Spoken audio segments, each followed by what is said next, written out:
TSG पेश करते हैं 100 शब्द प्रति मिनट की गति से डिक्टेशन। स्टार्ट।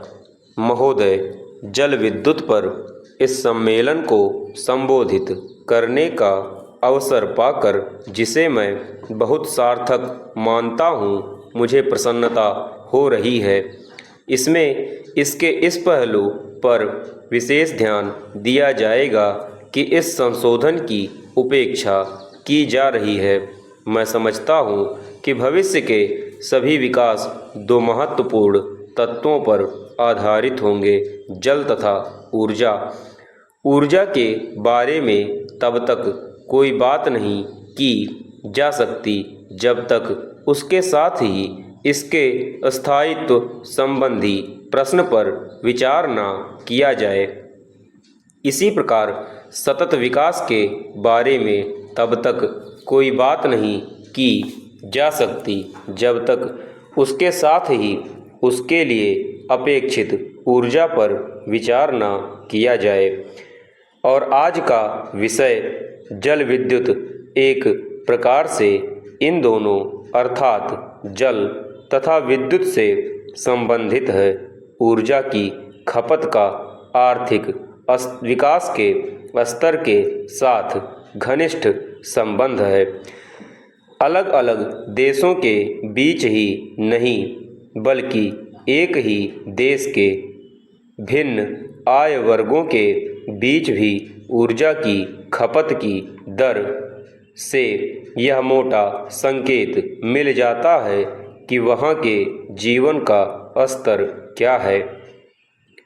संसार के पर्यावरण को खतरा है। केवल इस आधार पर हम खपत को वर्तमान स्तरों पर स्थिर करके गरीबों को सतत गरीबी और जीवन के निम्न स्तर का शिकार नहीं बना सकते। विकास की आकांक्षाओं और आशाओं पर रोक नहीं लगाई जा सकती। जनता बेहतर जीवन जीने के लिए उत्सुक है और सरकार का यह कर्तव्य है कि उसकी इस लालसा पर ध्यान दे। किंतु हम इस ओर जिस प्रकार ध्यान दे रहे हैं उससे यह संकेत मिलेगा कि हमारा भविष्य क्या होगा, यदि हमारा कोई भविष्य है भी तो चेंज। आज भारत में बिजली की स्थापित क्षमता 78,000 मेगावाट है।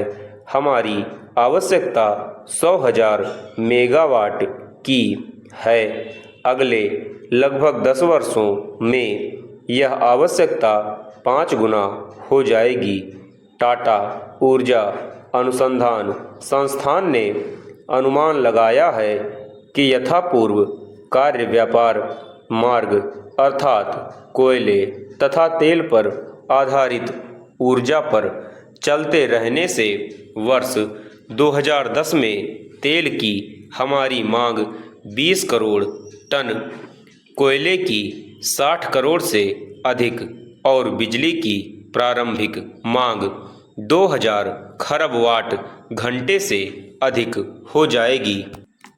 क्या इन स्तरों को प्राप्त किया जा सकेगा? क्या वर्तमान प्रौद्योगिकी और कार्यनीति के अनुसार हम इस मांग को पूरा करने की शुरुआत भी कर सकते हैं?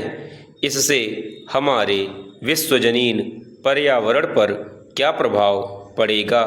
यह प्रश्न परेशान करने वाले हैं, किंतु इनके सही उत्तरों की आवश्यकता है। इस दृश्य की कल्पना की जा सकती है कि हजारों वर्ग किलोमीटर का इलाका कोयले के खनन से नष्ट हो गया है और सल्फर डाइऑक्साइड, विविक्त कणों तथा नाइट्रोजन के ऑक्साइडों की विशाल मात्राएं वायुमंडल में प्रवेश कर रही हैं। निश्चय ही ऐसी स्थिति को पनपने नहीं दिया जा सकता, किंतु हमारी वर्तमान कार्यनीति हमें अनिवार्यतः इसी दिशा में ले जाएगी। पूर्ण विराम चेंज।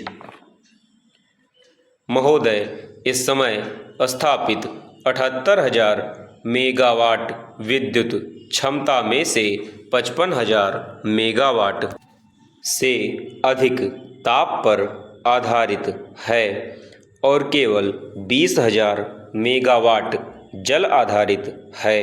यह असंतुलन भविष्य में भी बने रहने की संभावना है।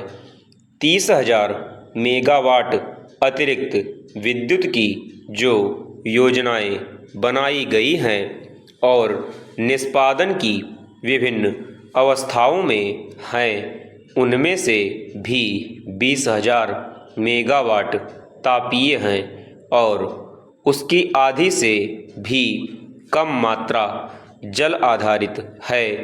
इस असंतुलन को मूलतः ठीक करना होगा। ताप आधारित विद्युत संयंत्र बहुत बड़ी समस्याएं पैदा करते हैं, केवल अपने प्रचालन में ही नहीं बल्कि आदि से अंत तक हर अवस्था में। केवल कोयले का खनन ही अनेक पर्यावरणीय जोखिम तथा अन्य संबंधित समस्याएं पैदा करता है, जिनसे आप सब परिचित हैं और उनकी विस्तृत चर्चा करने की आवश्यकता नहीं है। संसद में मैं स्वयं ऐसे क्षेत्र का प्रतिनिधित्व कर रहा हूँ जो कोयला खानों के बीच में स्थित है। खनन से होने वाले भूमि क्षय, जल संदूषण तथा वायु प्रदूषण की समस्याओं से मैं अवगत हूँ। पूर्ण विराम चेंज। कोयले से बिजली का उत्पादन हो जाने के बाद भी आपको फ्लाई ऐश की समस्या से निपटना पड़ता है, जिससे एक बहुविध खतरा है। जमीन को, वायु को और जल को।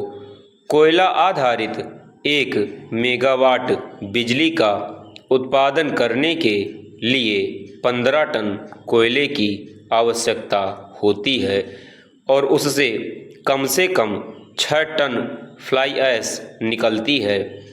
सल्फर डाइऑक्साइड तथा नाइट्रोजन ऑक्साइड की प्रचुर मात्रा का विसर्जन होता है और विविक्त कण एक अस्थायी पर्दे की भांति वायु में लटके रहते हैं।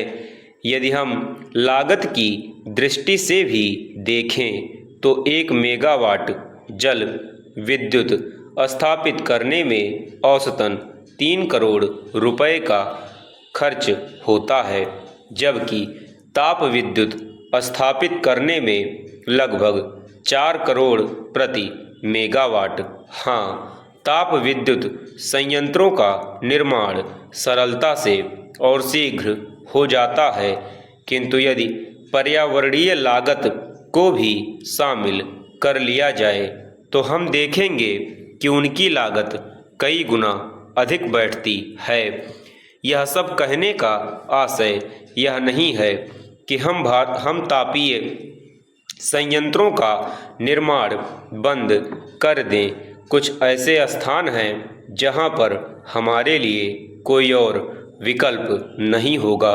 इसके अतिरिक्त हमें अपने कोयले भंडारों का उपयोग भी आर्थिक लाभ के लिए करना चाहिए। मैं केवल यह कह रहा हूँ कि कोयला आधारित विद्युत की लागत में पर्यावरणीय लागत को भी शामिल किया जाए, जिसमें खनिज इलाके के पुनरुद्धार तथा प्रदूषण नियंत्रण के लिए परिष्कृत उपस्कर लगाने का खर्चा भी सम्मिलित हो, ताकि हमें यह पता चल सके कि उनकी असली आर्थिक तथा सामाजिक लागत क्या है और तापीय तथा जल आधारित योजनाओं पर इस असंतुलन निर्भरता को ठीक किया जाए। जल विद्युत के वर्तमान 30% अनुपात को हमें अधिक नहीं तो कम से कम 50% तो कर ही देना चाहिए। मैं मानता हूँ कि जल विद्युत परियोजनाओं की भी अपनी पर्यावरणीय समस्याएं हो सकती हैं। समाप्त।